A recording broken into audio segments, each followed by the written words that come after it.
하나님의 말씀 사사기 5장 23절에서 31절 말씀 함께 교독하도록 하겠습니다.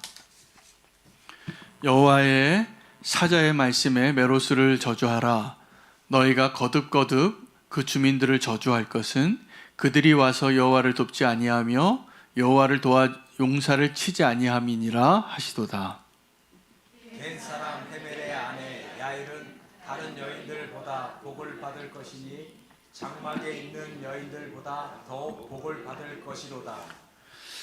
시스라가 물을 구하매 우유를 주되 곧 엉긴 우유를 귀한 그릇에 담아 주었고 손으로 장막 말뚝을 잡으며 오른손에 일꾼들의 방망이를 들고 시스라를 쳐서 그의 머리를 뜰 때 곧 그의 관자놀이를 꿰뚫었도다.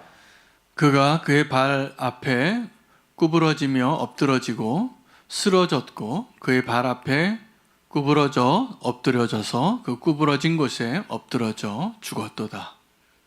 시스라의 어머니가 창문을 통하여 바라보며 창살을 통하여 부르짖기를 그의 병거가 어찌하여 더디 오는가 그의 병거들의 걸음이 어찌하여 늦어지는가 하매 그의 지혜로운 시녀들이 대답하였겠고 그도 스스로 대답하기를 그들이 어찌 노량물을 얻지 못하였으랴 그것을 나누지 못하였으랴 사람마다 한두 처녀를 얻었으로다. 시스라는 채색옷을 노력하였으니 그것은 수놓은 채색옷이로다. 곧 양쪽에 수놓은 채색옷이니 노력한 자의 목에 꾸미로다 하였습니다. 함께 읽겠습니다. 여호와여 주의 원수들은 다 이와 같이 망하게 하시고 주를 사랑하는 자들은 해가 힘있게 도둠같게 하시옵소서 하니라. 그 땅이 40년 동안 평온하였더라. 아멘. 하나님의 말씀입니다. 오늘 본문은 드보라와 그 군대 장관의 노래의 뒷부분이 되겠습니다. 원래는 한 주에 다 설교를 하려고 했는데 너무 분량이 길어서 반을 나누어서 오늘 뒷부분에 본문을 가지고 부르심의 자리를 지키라 라는 말씀으로 오늘 함께 하나님의 음성 들을 수 있는 저와 여러분 되기를 원합니다. 여러분, 어떤 인간관계에서 정말 소중한 관계가 되어지는 계기가 있습니다. 기회가 있습니다. 그게 언제냐 하면 정말 어려울 때 도와주는 겁니다. 정말 어려울 때 도와주면 그 사람은 그 은혜를 잊지 않습니다. 잊을 수가 없습니다. 정말 어려울 때 도와준 사람이기 때문에 여러분, 우리가 가끔 연약해져서 어려울 때 도운 사람을 너무 쉽게 잊어버리는데 그러시면 안 됩니다. 그래서 꼭 어려울 때 나를 도왔던 분들을 기억하시기를 축복합니다. 근데 또 그 반대로 그 사람이 나를 분명히 도와줄 거야 라고 믿고 신뢰했던 사람들이 안 도와줄 때가 있습니다. 그러면 그때 실망이 큰 겁니다. 오늘 이 시스라의 노래의 후반부에는 드보라의 노래의 후반부에는 이 드보라의 섭섭함이 담겨져 있습니다. 왜냐하면 드보라가 함께 가자라고 이렇게 외쳤을 때 여자의 몸으로 결단한 것이었죠. 그래서 결단해서 하나님의 뜻에 복종하고 우리 싸우자라고 이렇게 나섰을 때 다른 사람은 그 용기가 없었는데 드보라에겐 그 용기가 있어서 리더십이 발휘되어졌습니다. 그런데 그때 아마도 그 여러 12지파들 가운데 사사시대니까 그렇게 충성스럽지도 못하겠고 또 지도자가 연약한 여자이다 보니까 따르지 않았던 지파들이 꽤 나옵니다. 근데 그 나오지 않는 그 마을의 이름이 메로스입니다. 그 메로스를 저주하는 노래예요. 그 메로스에 있는 사람들이 그 여호와의 그 전쟁을 싸울 때 함께 해야 하는데 함께 하지 않았던 자들에 대한 저주이죠. 그 노래를 하는 겁니다. 오늘 우리 교회로 부름을 받아서 함께 이렇게 신앙생활을 하는 것은 우리가 함께 할 수 있다는 것은 놀라운 축복인데 서로에게 축복인 것입니다. 여러분, 그래서 다른 많은 일들을 하는 것도 중요하지만 우리가 서로 사랑하면서 함께 하나가 되어지는 것을 잘 지키시는 것이 큰 축복인 것을 기억하시기 바랍니다. 그게 쉽지 않습니다. 함께 하나됨을 지키는 것, 함께 하는 것, 여기 우리 과제가 있고 도전이 있고 우리가 자기를 부인해야만 가능한 일들입니다. 너무 인간적으로 친해지려고 하지 마세요. 그거는 별로 칭찬받을 일이 아니에요. 그래서 교회에서의 모임은, 이 신앙 공동체에서의 모임은 인간적으로 친해지면 제가 보기에 다 끝이 안 좋아요. 아니 그게 계속 가더라도 별로 하나님 기뻐하시는 방향으로 안 갑니다. 그래서 우리가 서로 함께하는 것이 축복이 되려면 목적지가 똑같아야 되고 그 방식이 같아야 돼요. 그것은 그냥 십자가예요.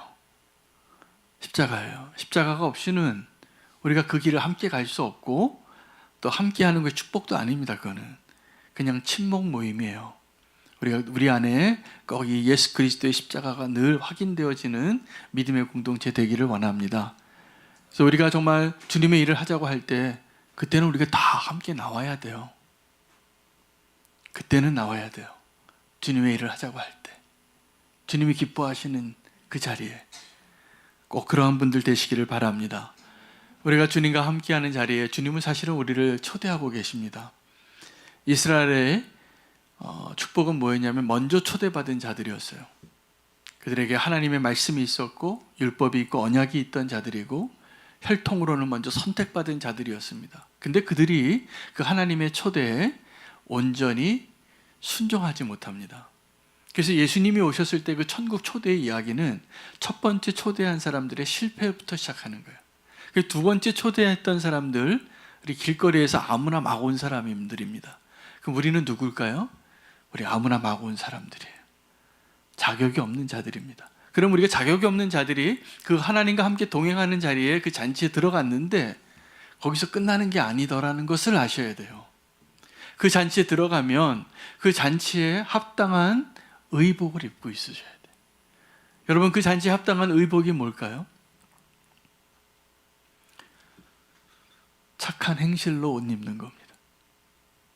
우리의 삶의 그 모습으로, 이 복음에 합당한 모습으로 살아내는 그 옷을 입지 않으면, 우리가 입술로는 또 믿음으로는 막 우리가 믿는다고 하는데 우리의 삶의 모습이 여전히 하나님의 나라와 어울리지 않는 말과 행동과 모습을 가지고 있다면 나중에 그 사람들을 뭐라고 얘기하시냐면 내쫓으세요. 내가 너를 모르겠다고. 그러니까 우리가 천국에 구원을 받고 주님의 나라에 들어온 것으로 만족하시고 그 자리에 머물러 있으시면 안 된다는 이야기를 드리는 겁니다. 꼭 우리가 믿음의 성장이 필요합니다. 그리고 예수 그리스도와 동행함이 필요합니다. 이것을 잘 안 하시는 분들이 너무 많아졌어요. 왜냐하면 이것이 우리가 지금 그 공동체가 정말 하나님이 원하시는 모습으로 세워지지 않고 그냥 모아놓는데 급급한 거예요. 그러다 보니까 여기서 제자의 훈련됨과 우리가 스스로 주님을 닮아가는 그 인격적인 훈련과 성숙이 잘 되지 않아요. 그리고 그런 일들을 부딪히면 자꾸 피하고 싶어요. 그러면 안 됩니다. 그래서 오늘 말씀이 부르심의 자리를 지키라예요. 부르심의 자리를 지키라. 거룩한 삶을, 또 의로운 삶을, 착한 행실로 옷 입는 삶을 우리가 준비하는 그 등잔에 기름을 준비한 슬기로운 처녀가 되시기를 축복합니다. 굉장히 중요한 얘기입니다. 이 제자들이 여기 많이 실패했습니다. 여러분, 가늠한 여자가 잡혔을 때, 제가 이 본문을 최근에 묵상하다가 이 정말 현장에서 잡힌 이 여인의 이야기에 정말 메시지가 뭔가를, 결론이 다르더라고요. 여러분, 정죄하는 자에 대한 책망으로만 끝나는 것이 아닙니다. 이 이야기는 예수님이 땅바닥에 글씨 쓰셔서 그때 막 돌 던지려고 했던 남자들이 하나씩 다 떠났어요. 그리고 예수님이 하신 말씀은 나도 너를 정죄하지 않는다. 여러분, 그러면 그 여인이 죄를 범했는데 자기를 정죄하던 남자들도 다 떠나고 예수님도 이제 너를 정죄하지 않겠다고 하면 그걸로 얼마나 할렐루야 합니까? 우리가 딱 여기까지만 사는 거예요. 근데 정말 주님의 메시지가 그 다음이 있어요. 나도 너를 정죄하지 아니하노니 다시는 죄를 지지 말아라 입니다. 할렐루야. 그 정죄와 범죄가 다른 거예요. 여러분, 우리가 정죄함을 받지 않은 자리에서 이제 다시 거룩한 삶으로 나아가지 않으면 우리의 본성과 관성은 다시 그 자리에 머물러 있던지, 여러분, 그 여인이 그 돌 맞을 일을 잠깐 피했다고 구원이 확정된 게 아니에요. 그냥 살짝 피한 거예요. 모면한 거예요. 그러나 예수님은 이 여인을 정말 구원하고 자유케 해주고 영원한 생명을 주시기를 원하시기 때문에 분명하게 말씀하시는 거예요. 나도 너를 정죄하지 아니하노니 다시는 죄를 짓지 말아라. 제자들이 사마리아를 지나갈 때요, 그때 어떤 사마리아 지역에 사람들이 예수님과 함께 하지 않는데 예수님의 이름으로 막 기적을 행하는 사람들이 있었습니다. 그 소식을 듣고 예수님은 그냥 내버려 두셨는데 그 제자들 중에서 몇 명이 가서 금했어요. 너희 누구냐? 너 우리 예수님 제자인데 내가 수석 제자야. 내가 예수님 교회의 장로야. 이렇게 얘기하는 거예요. 근데 너희 누구야 도대체? 너희 족보가 어떻게 되는 거예요? 예수님 이름으로 왜 그래? 못하게 한 거예요. 예수님 뭐라고 하셨냐면 내버려 두라 그랬어요. 근데 우리는 어떠냐 하면 그런 사람들을 금하고 싶어 해요. 여러분, 우리가 입술로 주를 시인하고 하나님을 인정하는 것이 그냥 저절로 되는 게 아닙니다. 그 안에 하나님의 일하심과 성령님의 역사로만 가능한 일들이에요. 그렇기 때문에 그들이 비록 예수님을 따르는 무리에 있지는 않았지만 예수님은 그들을 책망하지 않고 그들을 책망하는 제자를 책망합니다. 바로 누가복음 9장 46절 50절에 그들이 우리와 함께 하지 않는데 예수님 금할까요? 라고 말할 때 그 바로 전에 어떤 사건이 있었냐 하면 제자들이 서로 누가 큰가 다퉜어요.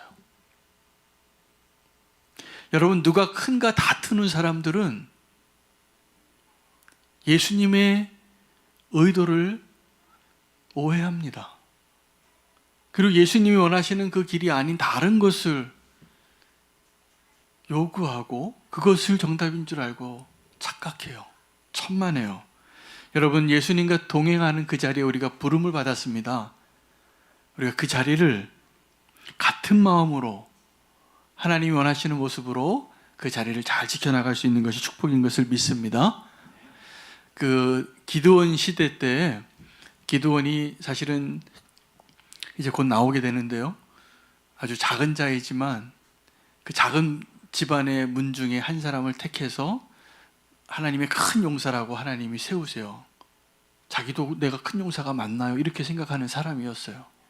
근데 그가 막 전쟁에서 미디안과 이겼을 때 오늘 이 드보라가 불렀던 일과 똑같은 일을 합니다. 이 사사가 아직 무명일 때 그가 결단하고 일어날 때 그 사람을 하나님의 사람으로 인정하고 따르는 사람이 있고 반대하는 사람이 있을 거 아닙니까? 사울 왕이 세워질 때도 그랬잖아요. 근데 이 기드온 때에도 그렇게 따라오지 않은 사람 중에 누가 있었냐 하면 에브라임이 있었어요.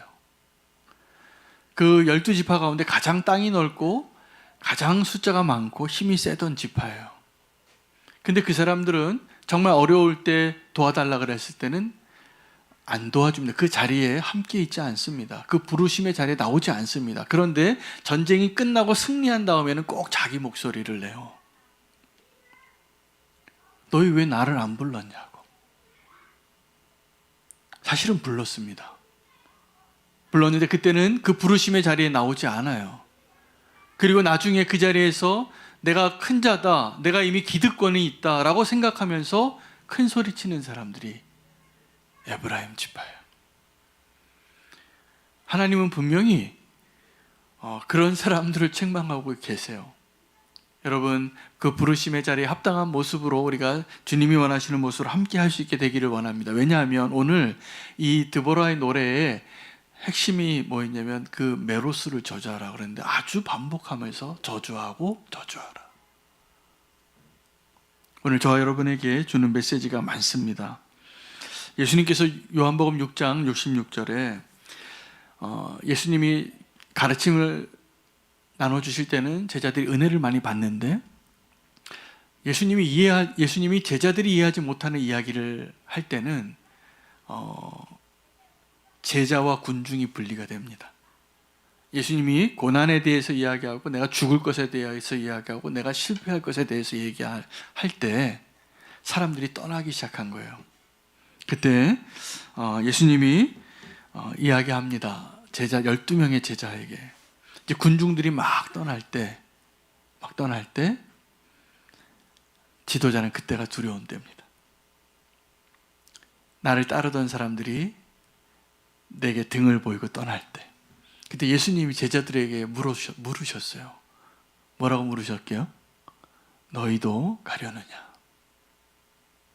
예수님의 그 질문이죠. 너희도 가려느냐? 이게 무슨 뜻이에요, 예수님이? 너희도 가라는 거예요? 가지 말라는 거예요? 가지 말라는 거예요. 이 무리가 떠나는 거에 대해서는 예수님이 아무것도 신경 쓰지 않으셨어요. 근데 예수님 정말 붙잡고 싶은 사람이 있어요. 너희도 가려느냐? 너희도 가려느냐? 근데 베드로가 정답을 얘기합니다. 생명의 말씀이 여기 계신데 우리가 어디로 가겠습니까? 그리고 안 떠나요. 그리고 그 길을 계속 가는 거예요. 바울이 사도행전의 마지막이죠. 그 로마로 가는 배를 타고 가다가 유라굴로라는 풍랑을 만나고 다 포기하고 구원의 여망까지 없어질 때 그 뱃사람들이 거룻배를 몰래 띄웁니다. 자기만 살려고. 근데 그 사람들이 자기만 살려고 하는 그 행동들을 바울이 책망하고 멈추게 해요. 너희 거기 그 거룻줄을 끊어버려라. 그 세이프 보트거든요. 거룻배가 영어로는 그 구명정이에요. 그 마지막 비상시에 탈 마지막 비상배죠. 몇 명 못 탑니다. 근데 그 배 하나에 이제 사공들만 타려고 탁 끊고 그 배를 내리려고 하는데 바울이 그것을 알고 배를 버리라고. 너희가 지금 이 배에 나와 함께 있지 않으면 너희는 안전하지 않다고. 그때 이 바울은 그 배의 사공들에게 왜 책망을 했냐 하면 너희 왜 이렇게 이기적이야? 왜 이렇게 너희만 살려고 원래 그렇게 어떻게 그런 짓을 할 수 있어? 라고 책망한 게 아니에요. 너희가 이 배를 떠나면 죽을지도 몰라. 여러분, 우리가 주님과 동행할 때 그 부르심의 자리에 있을 때가 축복입니다. 꼭 기억하시기 바라요. 그 부르심의 자리를 잘 지키시기를 바라요. 드보라가 일어났는데 왜 이 메로스를 저주하니? 메로스에서 그 사람들이 계산을 한 거예요. 이거 우리가 이길까 질까? 질 것 같죠. 그래서 동참하지 못하는 거예요. 여러분, 믿음의 선택은 계산으로 하는 게 아닙니다. 언약으로 하는 거예요. 하나님이 약속하신 것을 믿고 신뢰하고 그 자리에 내가 마땅히 있어야 할 자리에 있는 것, 이것이 우리에게 축복인 것을 오늘 꼭 확인하는 이 시간 되시기를 바랍니다. 예수님께서 떠나실 때 그 마지막 자리에 제자들을 사랑하실 때 끝까지 사랑하셨어요.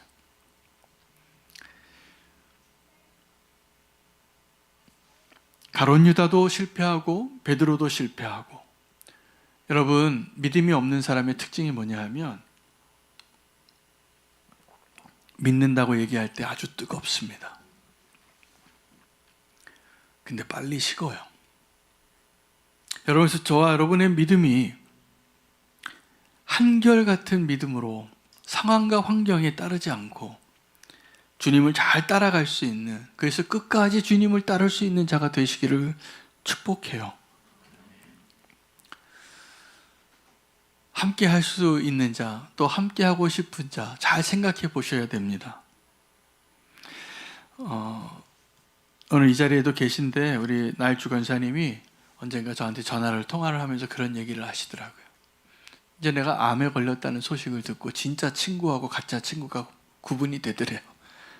사업을 하는데 같이 친하게 잘 지내던 사람들이 다른 생각으로 하니까 너무 섭섭했던, 누군지는 모르겠지만 그런 분도 계시고, 진짜로 친구가 되고 위로가 되어주는 사람들이 계신 게 너무 감사하고, 제가 생각하기에 직장에서 어떤 분들은 잘 모르겠는데 우리 교회 성도님들이 정말 사랑으로 대하니까 진짜 친구가 누군지 이제 발견하셨죠? 네, 그런 겁니다. 정말 어려울 때 우리가 함께 할 수 있는, 정말 힘이 되어지고 의지할 수 있는, 이거는 우리가 서로 그러한 존재로 서 있어 주셔야 하는 것입니다. 베드로가 성령의 역사가 일어났다는 지역을 찾아가다가 다비다라는 여인이 죽은 것을 살려내요. 근데 그 여인이 죽었다는 소식을 전하는 수많은 여인들이 베드로에게 와서 사정을 합니다. 꼭 좀 살려주셔야 됩니다, 이 여자는. 왜요? 이렇게 도와줬다고. 이 여인이 내게 베풀어 준 옷을 들고 오는 거예요. 겉옷과 속옷을 수도 없이. 저는 그 다비다가 남몰래 도와줬을 거라고 믿어요. 원래 그런 사람들은 그렇게 도와요. 근데 다 아는 거예요. 그리고 그것을 너무나 안타까워하는 거예요. 여러분, 누군가를 도울 때 너무 드러내고 공시례를 하고 이렇게 공치례를 하고 그렇게 도와주잖아요. 그분들 하나도 안 고마워해요. 몰래 도우셔야 돼요. 다 아세요. 그러면 그 마음이 다 전해지는 거예요. 그리고 하나님이 다 알아요. 조금 도와주고 티내는 사람들이 있어요. 그 상 다 받으셨어요, 그분. 그건 저는 그 손해라고 생각해요. 그래서 보이지 않게 사랑을 나누고 도와주고 힘이 되어주시는 그것이 정말 우리가 부르심의 자리에 있는 태도예요. 누군가를 도울 때. 꼭 그런 분 되시기를 바랍니다. 오늘 두 여인이 반대의 모습을 가진 것을 이 드보라가 노래하는데, 첫 번째 여인은 야엘의 용기예요. 이 야엘은 원래 그냥 이 시스라하고 친한 가문의 한 사람이었는데 시스라가 그 집에 숨어 들어간 거죠. 근데 시스라가 들어온 것 때문에 자기가 위험해진 거예요. 어느 편인가 서야 되는 거죠. 이 시스라를 지금 도와야 될까? 이 시스라를 고발해야 될까? 근데요, 이 여인이 고발하는 정도가 아니라 관자놀이에다 말뚝을 박는 여자예요. 대단한 결단이죠. 그래서 이 드보라의 노래에 정말 그 면류관이 누구에게 가냐면 이 야엘에게 가는 겁니다. 이 야엘이 정말 그 전쟁의 승리의 모든 영광을 다 가져가는 사람. 왜냐하면 시스라를 죽였어요. 그것도 천막에서 여인의 손으로. 가장 불명예스럽게. 누구에게 죽느냐가 중요하거든요. 이 군사에게 있어서, 장군에게 있어서는. 그래서 사울 왕이 죽을 때 적군의 손에 죽이고 내가 죽임을 당하는 것보다는 내 칼 들고 다니는 내 무기 드는 자에게 너희가 나를 찔러라, 차라리. 그렇게 요구하는 겁니다. 이 명예 때문에 그런 거예요. 그래서 오늘 이 드보라의 노래에는 이 명예와 관련된 그 대조를 시켜서 사실은 조롱하고 또 영광을 돌리는, 칭찬하는 것입니다. 또 하나의 여인은 이 시스라의 어머니예요. 시스라의 어머니가 어떠했을 거라고 노래하는 거예요. 근데 조롱하는 겁니다, 사실은. 이 시스라의 어머니가 창밖을 보고 기다리는데 아들 시스라가 늦게 와요. 그럼 어떻게 기다렸을까? 아마도 내 아들 시스라가 늦는데 늘 그랬던 것처럼 전리품을 모아오고 오느라고 늦을 것이다. 뭐 이렇게 늦은 거 보니까 너무 많아서 여자도 한 2명씩은 모든 군사들이 다 챙겨서 왔을 것이다. 그 지혜로운 시녀들도 상상도 할 수 없는 일이 일어난 거거든요. 이 드보라의 근대가 시스라의 그 철병거들을 다 이기고 승리했다는 건 있을 수 없는 일이에요. 상상할 수 없는 일을 하나님이 행하셨다고. 이 야엘이라는 그 여자의 손으로 마지막 정점을 찍었다고. 이걸 노래하는 거예요. 근데 여기서 이 드보라의 노래는 아주 품위 있는 조롱을 하는 겁니다. 우리가 조롱할 때요, 이렇게 해야 돼요. 내가 누군가를 조롱할 때 그 사람 앞에 들으라고 조롱하면 그것은 아주 천박한 조롱이에요. 이건 심의게나 하는 거예요. 그 사람 보는 앞에서 조롱하지 마세요. 한마디 하지 마세요. 하고 싶어도. 이 사람이 좀 부족하고 연약하고 실수하고 그래도 그거는 오늘 노래를 통해서 하나님 앞에 이렇게 고백해야 돼요. 하나님 참 멋지십니다.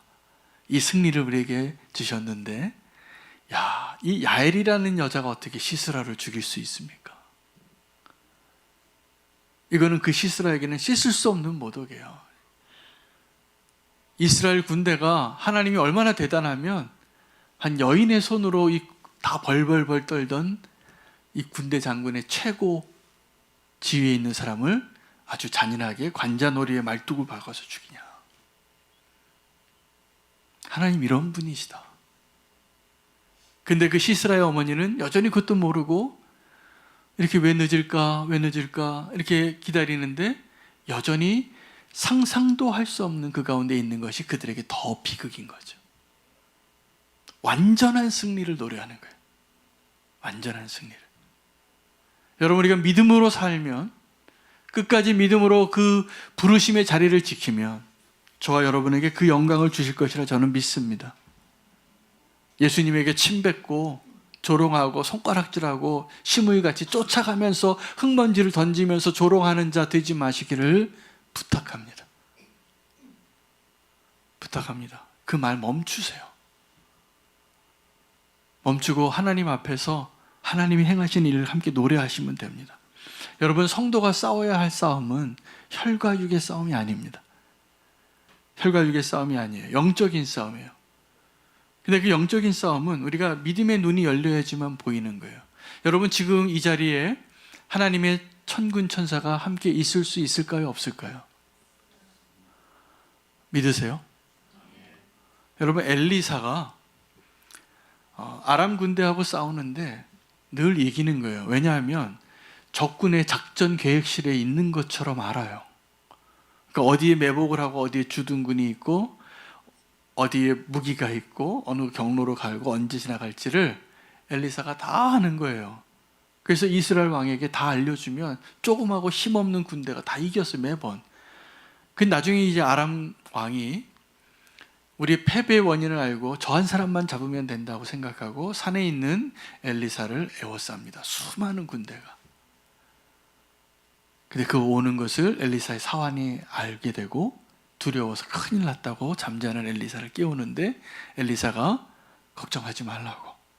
지금 네 눈에는 안 보이는데 우리를 에워싼 적군들보다 우리를 에워싼 하나님의 군대가 훨씬 많다. 내가 한번 보여줄까?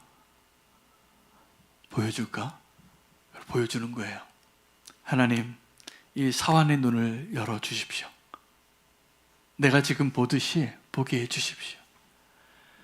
여러분, 우리의 인생의 문제는 그 믿음의 눈이 열리면 해결됩니다. 우리가 그게 안 보이는 거예요. 믿음의 눈이 안 열리니까 자꾸 문제를 주목해요.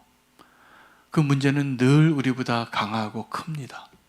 우리 힘으로 상대하고 풀 수가 없어요. 늘 그랬어요. 그럼 믿음으로 사는 사람은 어땠냐 하면 늘 믿음으로 봐야만 보이는 것들이 보이는 거예요. 다윗이 어떻게 골리앗을 이깁니까? 믿음의 눈으로 보니까.